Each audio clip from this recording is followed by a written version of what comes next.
जब किसी पाइपलाइन या मशीन में प्रेशर लगातार बदलता रहता है तो नॉर्मल गेज का जो सुई होता है वो हिलता रहता है, तो इसलिए इस्तेमाल किया जाता है ग्लिसरीन फील्ड प्रेशर गेज। तो आज के इस वीडियो में हम जानेंगे कि ग्लिसरीन फील्ड प्रेशर गेज क्या होता है, इसका कहाँ यूज किया जाता है और क्यों इसका यूज करते हैं, इसके अंदर ग्लिसरीन क्यों भरा जाता है, इसका use hydro test, high pressure, high vibration में इसका क्यों यूज किया जाता है, इसका फायदा क्या होता है, नुकसान क्या होता है और इसका प्रिंसिपल क्या है और कहाँ पे इसका यूज कर सकते हैं। चलिए इस वीडियो को शुरू करते हैं।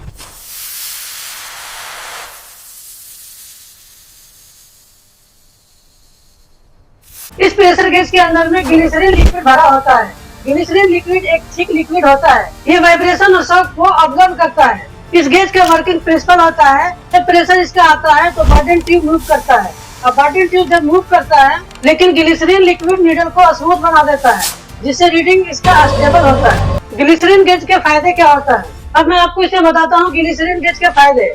तो इसमें फायदा क्या होता है, इसमें जो हाई प्रेशर भी इसमें सबसे पहले नीडल स्टेबल रहता है, वाइब्रेशन में भी क्लियर रीडिंग देता है। हाई प्रेशर और पल्सेशन के लिए बेस्ट है, हाइड्रो टेस्ट और पंप के लिए ये आइडियल माना जाता है। अब मैं आपको बताता हूँ इसमें ग्लिसरीन गेज का नुकसान क्या होता है। कॉस्ट इसका नॉर्मल गेज से ज्यादा होता है। जब इसका हाई प्रेशर होता है तो ग्लिसरीन जो रहता है इसका एक्सपेंड होने का इसमें डर रहता है। आउटडोर में इसमें वेंट प्लग होना जरूरी रहता है, बैक साइड में जो रहेगा वो किसी तरह से ब्लैक शीट को कवर किया हुआ रहता है ताकि इसका ग्लिसरीन गिरे नहीं। अब मैं आपको बताता हूँ direct comparison normal pressure gauge और ग्लिसरीन गेज के बारे में। नॉर्मल प्रेशर गेज में लिक्विड नहीं होता है और ग्लिसरीन गेज में लिक्विड होता है। नॉर्मल गेज में वाइब्रेशन का प्रॉब्लम होता है और ग्लिसरीन गेज में वाइब्रेशन नहीं होता है। नॉर्मल गेज में मीडियम एक्यूरेसी होता है और ग्लिसरीन गेज में हाई एक्यूरेसी होता है।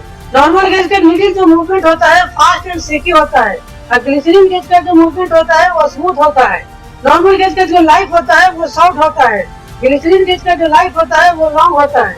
नॉर्मल गेज का जो कॉस्ट होता है वो लो होता है और ग्लिसरीन गेज का जो कॉस्ट होता है वो स्लाइटली हाई होता है नॉर्मल गेज से। नॉर्मल गेज का बेस्ट यूज होता है स्टैटिक लाइन के लिए और ग्लिसरीन गेज का यूज होता है पंप, हाइड्रो टेस्ट या कंप्रेसर के लिए। कौन सा गेज कहाँ यूज करें, अगर आप जानना चाहते हैं कौन सा गेज कहाँ लगाना चाहिए तो चलिए मैं इसको बताता हूँ। नॉर्मल प्रेशर गेज को वाटर लाइन में लगाना चाहिए, लो प्रेशर में लगाना चाहिए, स्टैटिक लाइन में लगाना चाहिए, लो वाइब्रेशन एरिया में लगाना चाहिए या फिर टेम्पोररी चेकिंग में इसका लगाना चाहिए।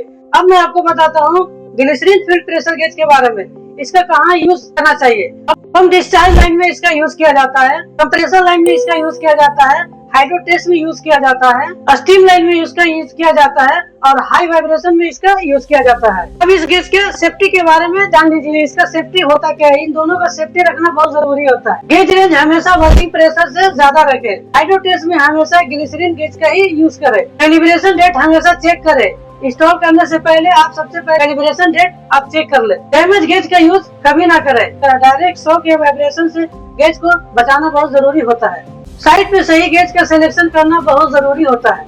अगर वीडियो अच्छा लगा हो तो लाइक एंड शेयर कीजिए और वीडियो को सब्सक्राइब करना ना भूलिए। अगर आपका कोई सवाल हो तो आप कमेंट में लिख सकते हैं। धन्यवाद।